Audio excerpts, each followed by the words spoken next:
evening, everyone. My name's Nathan. We're here today with Elke Scholz. She's a registered psychotherapist. She's also the author of Anxiety Warriors Volume 1 and 2.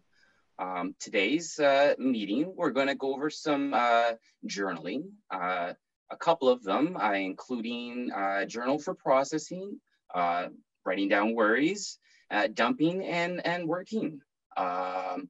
Our second journal we're going to go into is a little bit more focused on gratitude, vision boarding, our dreams and intentions. So I'll pass it over to Elke.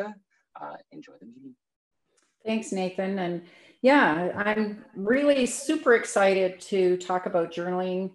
It's probably one of my number one activities. I've been journaling since I can remember to write, and my grade 11 teacher was the one that actually taught me how precious journaling was and how precious our thoughts are no matter what. And so today I want to go over a couple journals. And the reason for that is I remember having everything in one journal, and I started to think I didn't like it. I had a journal where I was putting in all my thoughts and my worries, and it was intermingled with things I was grateful for or happy about as well. And I just wanted to separate the two. So I recommend this, and it seems to be working out for people. So it would be, I think it's something interesting to share. And of course, always make your journal your own. So the first one, I'm just going to hold up. It can be just a simple book. I'm not advertising, but it's just a simple workbook, and you can put it in a file folder or a pad of paper. And this working journal, and it's interesting too. Over time, I've called it different things. I had a client last week, and she said her brain was resisting calling it a dumping journal. And I thought, that's brilliant. And I said, okay, then it's got to be the right wording for you. And that was my wording and not her brain's wording. So that's why I'd like to invite people maybe to call it a processing journal or call it a working journal. And I know that the dumping journal came from worrying, doing the worry assignment, which we talked about in a previous YouTube. Anyways, so this working journal is just a place where you can randomly put your thoughts or journal any way you like. And I know a lot of people have come to me and said, I know journaling is good for me. However, I don't even know how to start.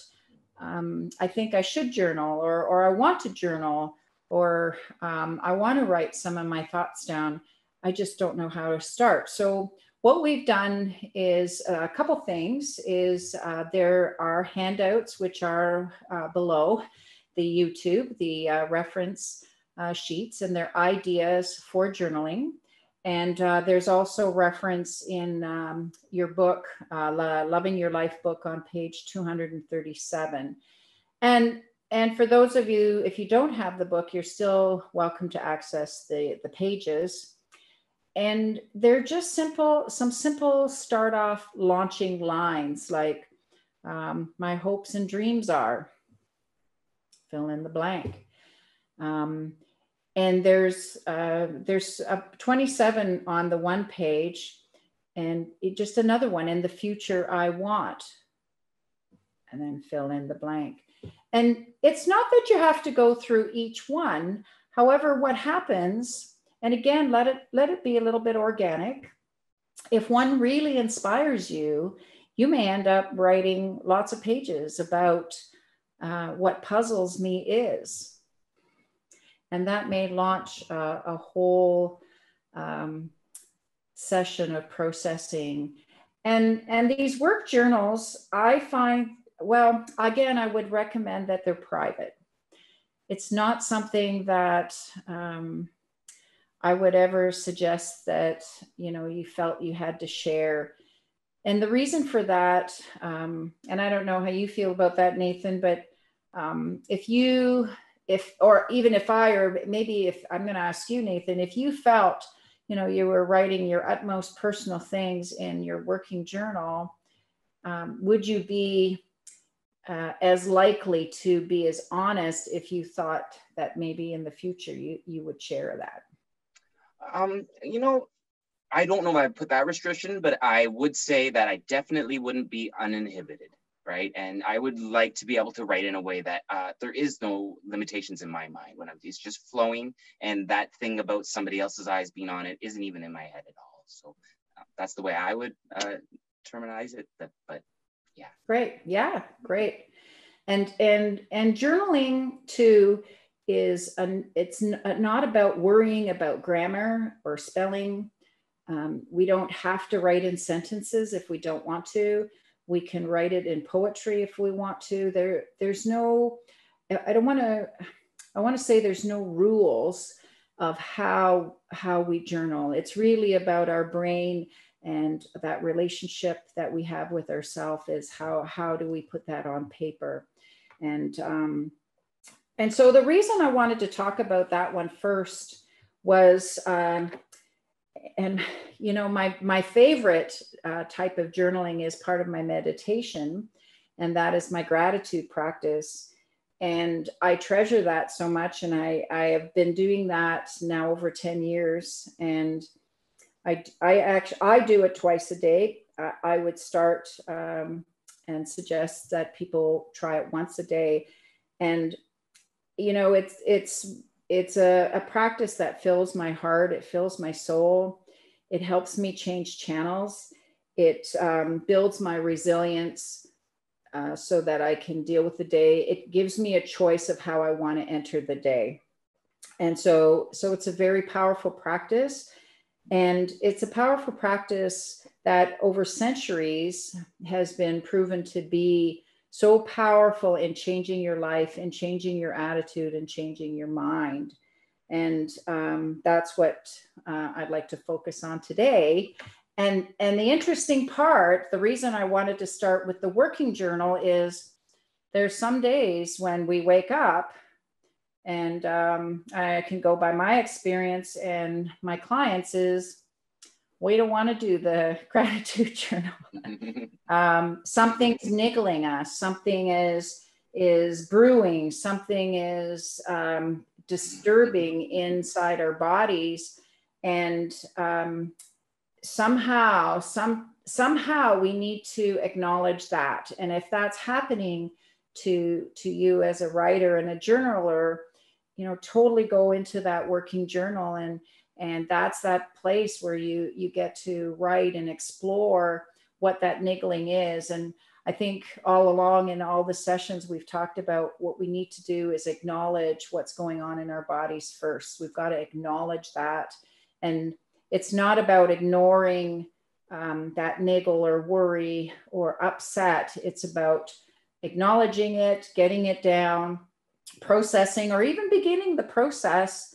And then there's a shift that happens mentally is, now I can go with freedom to go into my journal and my gratitude journal. And I'd like to share some tips, and I want to show you, this is my first one. and I started very small, and there's a reason for that. And I started about 12 to 15 years ago. And I remember driving down Bracebridge on the main street. It was sunny, and I was in a vehicle. It was my vehicle. And I realized how sad I was. And I was very depressed and not happy at all. And yet, I was looking around me. It's a beautiful sunny day. I think it was the fall. And, I had a little bit of money in my wallet, and I talk about this sometimes, and I have all my digits. I can see, I can talk. And I thought, wow, you know what? Why am I not dancing in the streets? Why am I not excited? Why am I not thrilled about my life? And because there wasn't anything outwardly threatening me or going on in my life. And so I made a promise to figure out how to change channels, how to change my mind. And sure, life happens. It's not that. It's just that here I was, a fine, healthy human being, and really not happy inside my core, not happy. And so it did start this exploration. And one of the things that I did discover is, a few things that I knew millions of people in the world would trade for my life, would say, yeah, I'll go, I'll take that vehicle, I'll take your body, your health, whatever, and be thrilled with it. The other thing that I learned was, we have 50 to 70,000 thoughts a day, and those thoughts are similar, and we can change those thoughts. And, as we talked about in a last session, a previous session, I should say, is that we can change our subconscious mind, and by rehearsing. And we're going to talk a little bit about that today too. So gratitude, and this is centuries old. I didn't make this up, and this comes from even prior to BC, than documents that it is the quickest, most powerful way to change your life and change your attitude. And it's been proven in history. And there's something that happens when we physically write it down, from the brain down to our arms. That's very, very important. And there's the brain impulses that go from the hand to the brain and back and forth, is very, very powerful, and strengthens that message to the self-conscious. So I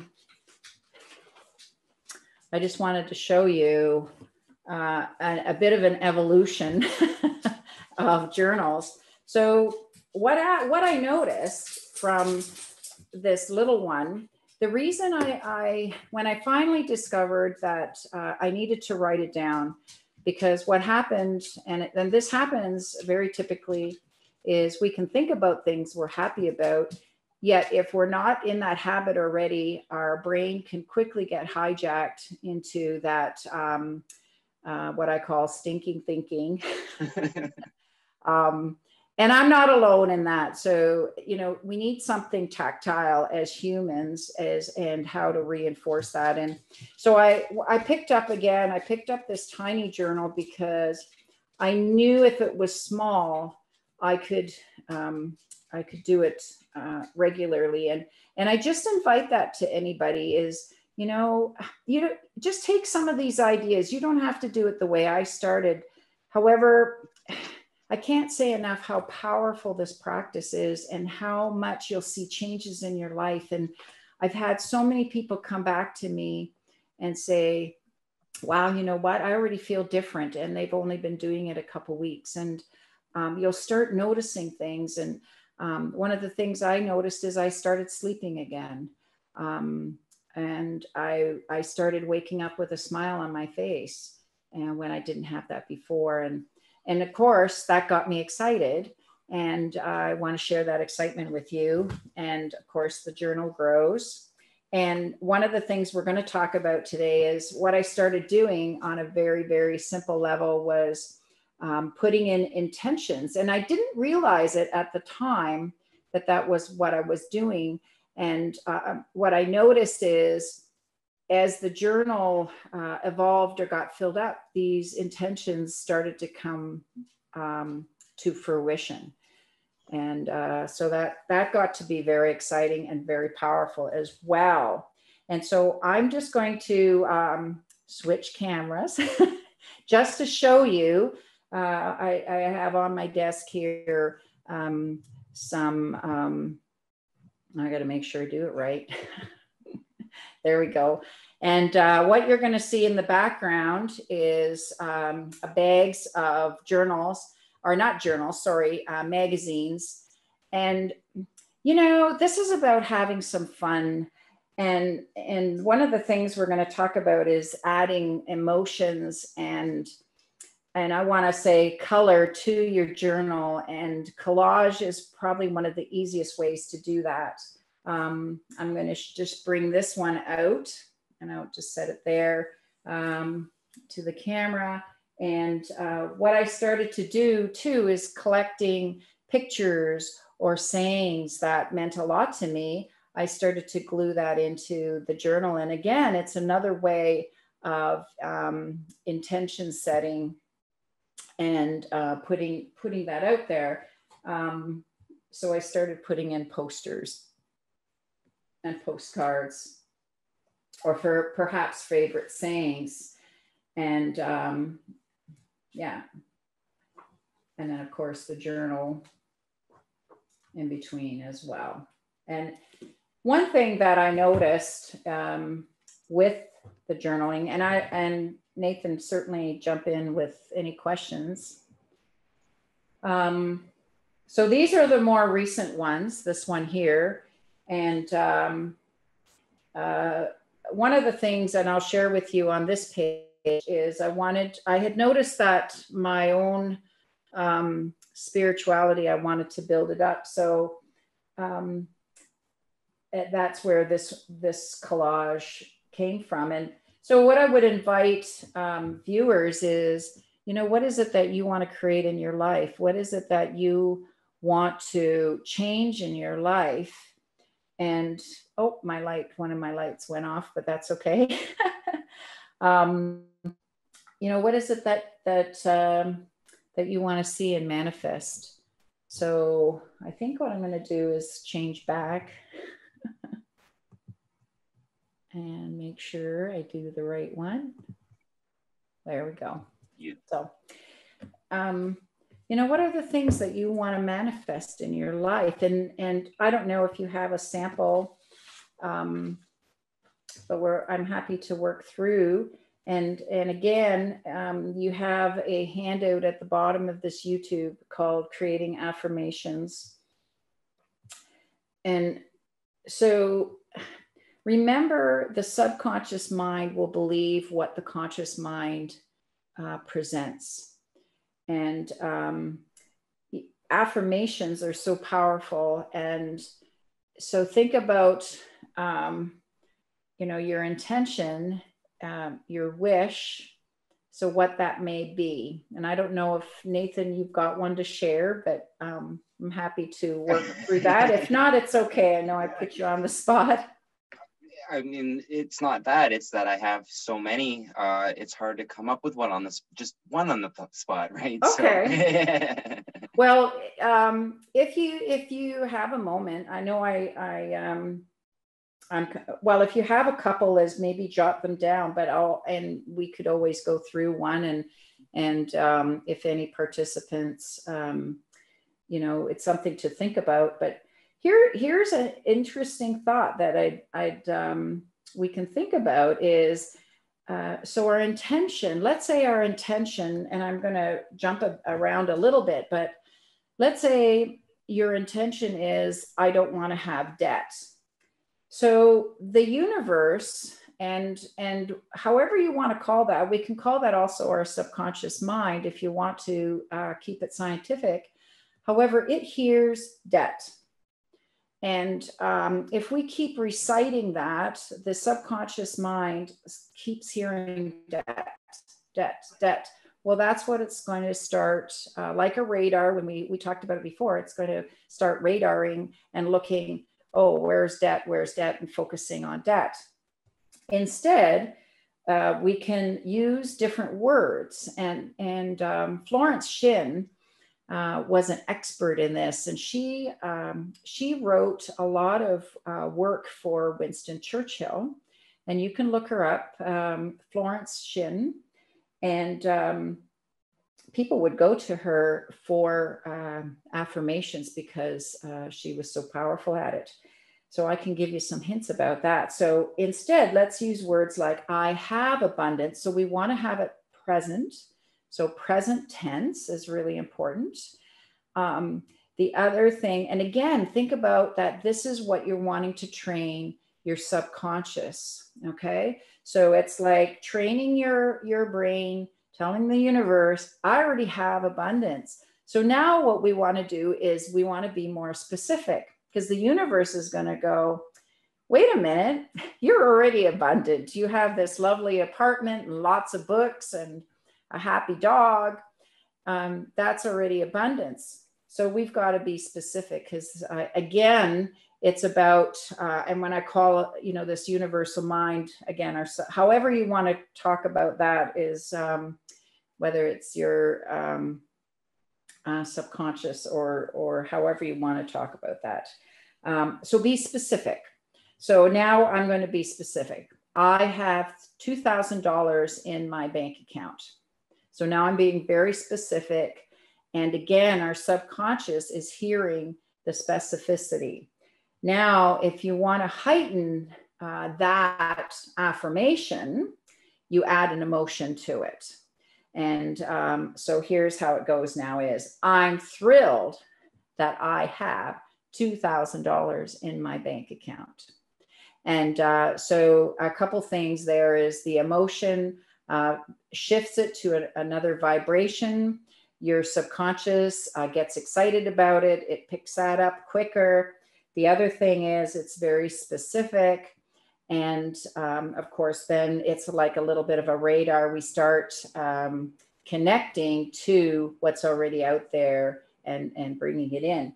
And what I've noticed, again, is with manifesting, and I'm just going to hold up, go that way, is when you collage something, again, you are appealing to your subconscious, and it's starting to get excited and say, okay, now I'm seeing it.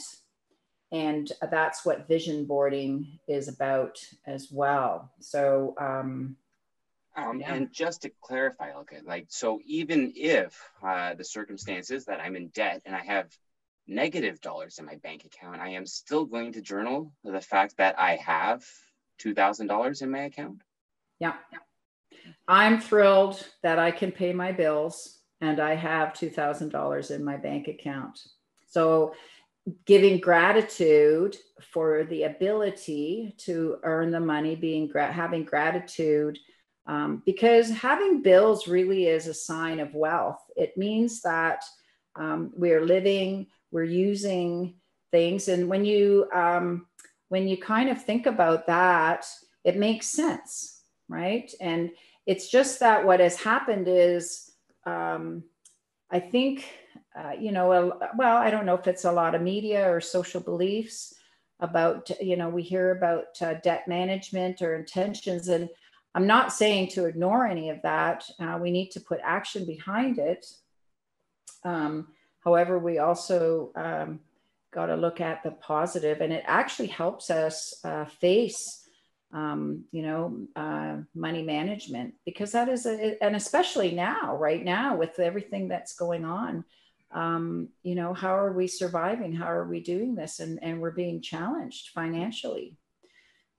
Some of us anyways, a lot of us, I think are so we can restructure our neural pathways. Does that help?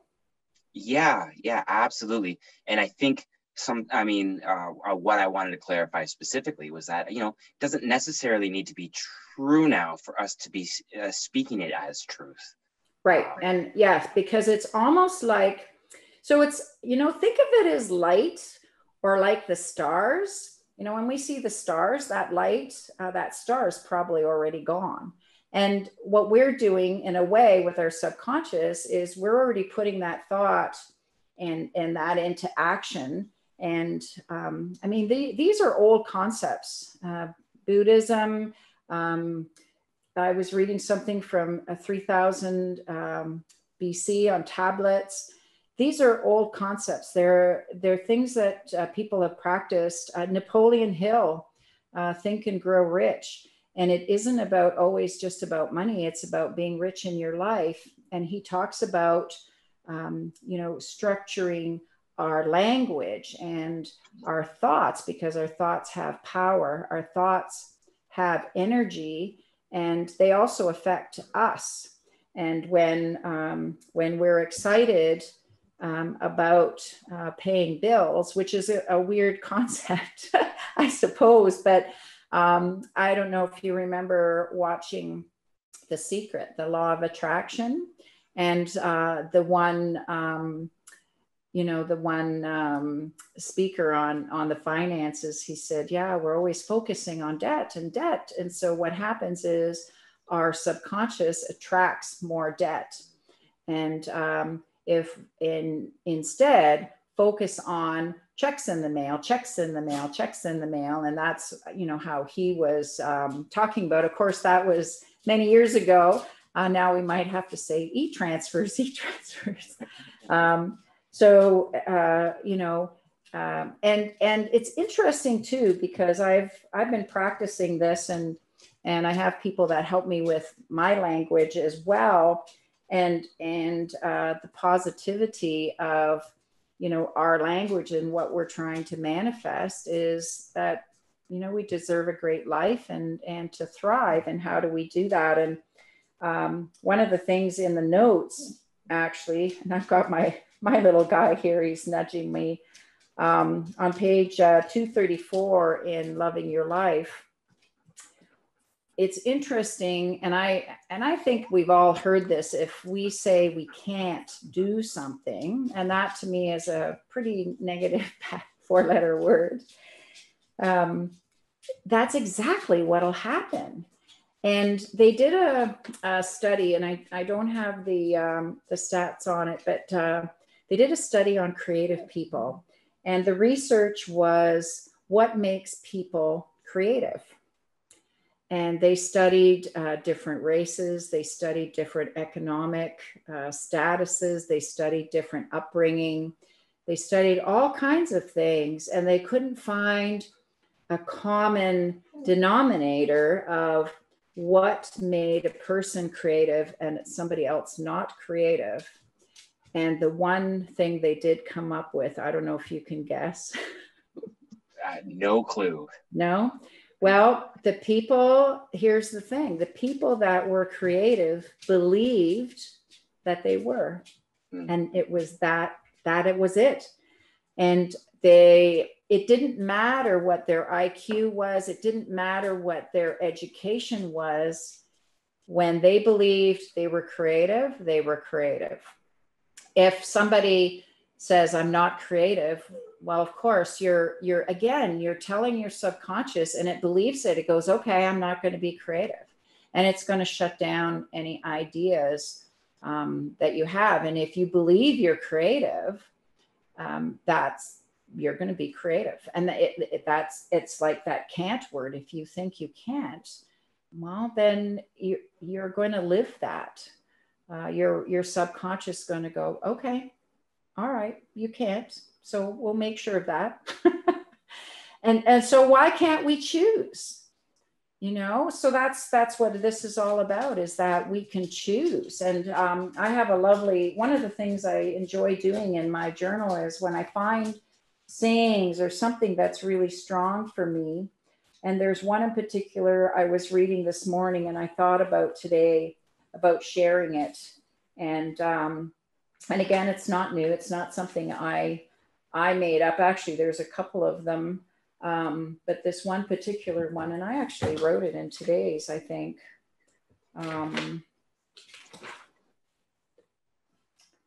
Everything you think, say, do needs to be intentional and aligned with your purpose, your values, and your goals. So I'll just say that again. Everything you think, say, and do needs to be intentional and aligned with your purpose, values, and goals. And that's pretty powerful. And it's something I know I still have to work on. And here's another one, and I think that one was by Jack Canfield. If I had a blank there. The other one, which is quite lovely, and this certainly pertains to today, is you are the designer of your destiny. You are the author. You write the story. The pen is in your hand, and the outcome is whatever you choose. And that was Lisa Nichols. So you are the designer of your destiny. You are the author. You write the story. The pen is in your hand, and the outcome is whatever you choose. So that's Lisa Nichols. And so my gratitude journal, it's grown into some of these things. And, so what I would invite you as participants is, as you're collecting, maybe you read something, or maybe you got something out of this session that feels like, oh yeah, I want to think about that again, or I want to take that into my life. Then put it in your journal and build your journal as a support for yourself. And some of the fun things you can do is the collaging, and and I'm just going to switch cameras again because I want to show you my one table, and it's got like so many things and words on the table. So you can just see some different colors. You can see different colored pens and lots of cutouts at the end of the table. And it was one of my clients that actually got me into this, and they have cataloged and filed either pictures or themes. So I have some themes of home and family. I have themes of intentions or power words. And so I have a lot of fun going through journals and finding things like here, the balancing act. This is all collaged. It's not that's not how I found it. So it's just finding some of these things. And collage is such what I find is it's very approachable, because I think we can all cut out things of a magazine. We can all cut out words, and it takes us to another space. And we don't need many materials. We can just glue, scissors. You can see I've got my cutting board there. The other thing that is really fun is just some fun colored pens. And, adding, again, is changing that vibration and adding that enthusiasm to, what you want to do. So I don't know if anybody has any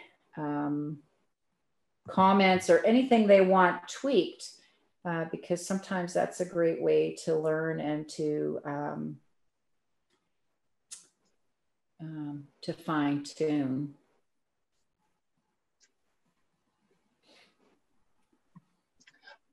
Well, I mean, I'm looking at your collaging. It's reminding me of when I was younger, and I used to do those activities about things that I loved, and I guess maybe what I wanted too. A lot of it, I remember the collaging was in regards to basketball. When I was younger, I played a lot of basketball. So yeah, maybe I'm gonna have to try to find some of those, but create some new ones.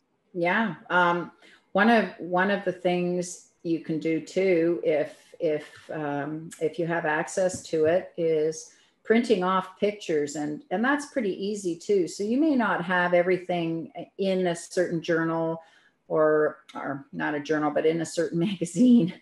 You may not have, the words that you want. Is you can print them off yourself or create them yourself. The other thing is, someone mentioned, not that I don't, but someone mentioned a red Ferrari. And so you can Google that and print it off, and then you can put it on your vision board or in your journal. And, that's it's easy to do that. And even if you don't have a printer, but we do have printers at our libraries and things like that. And another way to get magazines is, you have them in your local store. And I noticed the grocery store, the hardware store will have local magazines still. And then the other place is your Salmart. They will actually, any magazine that they've collected that was already complimentary, they just give away. So you can go in and get magazines there. And if they do sell old magazines, they're only 10 cents. So, it's a way of collecting if that's something that you enjoy, and keep going with it. And I think the part is, make your intention present, put emotion to it, and use words that, if you took everything away, what is that word? So if you want abundance, then use that word. It's interesting, and I've got one for you. I had found one, and it was by Michael Beckwith, and I'm still not sure about it, but he calls us unlimited beings. And so, I've got to run that by some of my friends, but I thought, well, unlimited, does that become a word? Or, does the universe or the subconscious here limited? And so I've been playing around with that. And maybe that's the way, you can go ahead. Could you say limitless? I wondered about that too. Yeah, I know. And I thought about that too, because then it was limit less. And what is the universe hearing? So, so here's the thing is, and it doesn't mean, maybe it's that we don't use that one, and that's okay. So I would invite you to be a wordsmith and think about, like that word I'm struggling with. So I have to listen to that and say, okay, and how about, and what about if I said infinite possibilities? Free to do anything. Free to do anything. Yeah. So, and that we all have that. So it's like, really looking at what your intention is, what your wish is, and then taking some conscious time and effort to choose the words, and they've got to fit for you. Just a note, and I know we're slowly winding down, but it's got to feel right for you. The language has to feel right for you. It can't, it's okay to get ideas from us. However, make it your own language. And because that was one of the things, it's got to be believable. And the other thing too is I was listening to a speaker, and it wasn't just him, but he was echoing it. And Napoleon Hill, he talks about it too, is, it's great to have these affirmations and be specific. And truly the universe, or your subconscious and subconscious, let me put it that way, they don't care if you say, I want $2 in my bank account, or 2,000 or 20,000 or 200,000 or 2 million. They don't care about the zeros. It's really what fits right for yourself. And the other piece of that is your mind. There's a belief that you need to know you're bringing value. And if you don't believe in your heart that you're not bringing that value, then your belief and your intention, they don't line up. So one of the things Napoleon Hill said is, it's great to have these intentions and wishes. However, to know what value are you bringing, especially when it comes around, since we're talking about money. I mean, I haven't talked about anything else. It's we can do these affirmations with anything, but I guess I don't know why I focused on that one today, but we can talk about relationships. We can talk about a home. we can talk about anything really. I think the money one was just because of, I think I hear a lot of people struggling, and you know, how can we turn that around?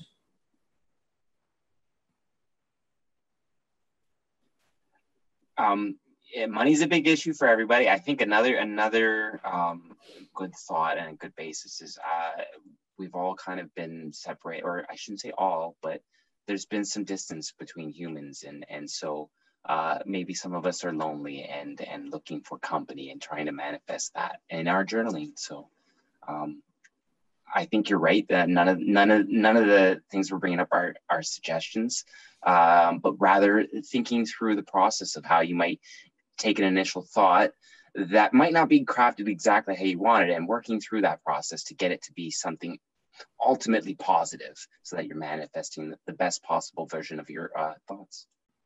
Yeah. And it's interesting because, it's interesting because when you ask Nathan about, you know, do we make it current as if we already have it? And yes, we do. And the reason for that, again, is our conscious mind, the one that is, you and I are talking, and, you know, the one that kind of gets up in the morning and has breakfast, that conscious mind teaches the subconscious mind. So what we're doing is we're taking these affirmations that have the excitement and that also have, so we're raising that vibration, and we're also having this present tense. And then the subconscious, it processes much quicker. It has the ability to kind of scan that out in the life, whatever it is that you want to do. And it's really quite fascinating. I can only speak with what people and clients have done. One of my clients has made a binder. They've done it differently. They've done their journal differently. They put it in a binder, and so they put precious things. So it's posters, sayings, things like that into their binder. And so it changes and it grows. You know, I happen to use the journals, and then each journal, what I've noticed is things are manifesting. And so now when I build a journal, and that's how I talk about it, I build the journal with intentions. You know, what is the intention that I want to set? And I know that journal is about 3 to 4 months, is what do I want to set in that time? And it gives me a chance that the resources are in there, support materials are in there. So the gratitude journal, it builds. It's built with the intentions, and it's built with the affirmations. It's built with favorite things and reminders, because as humans, we do need reminders. And how is it that I want to support?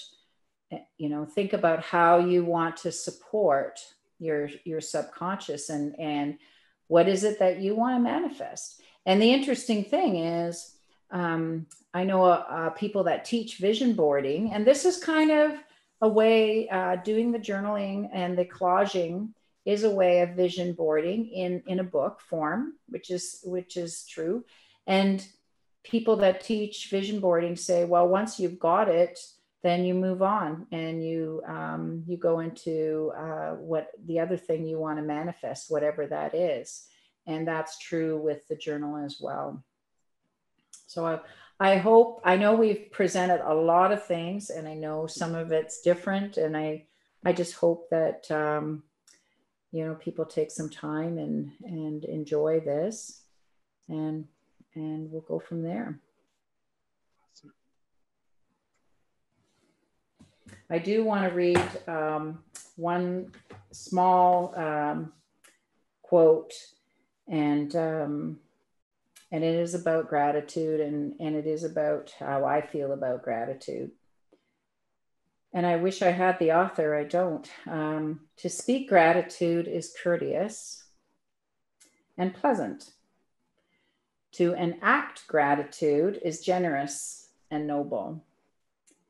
However, to live in gratitude is to touch heaven. And that's true.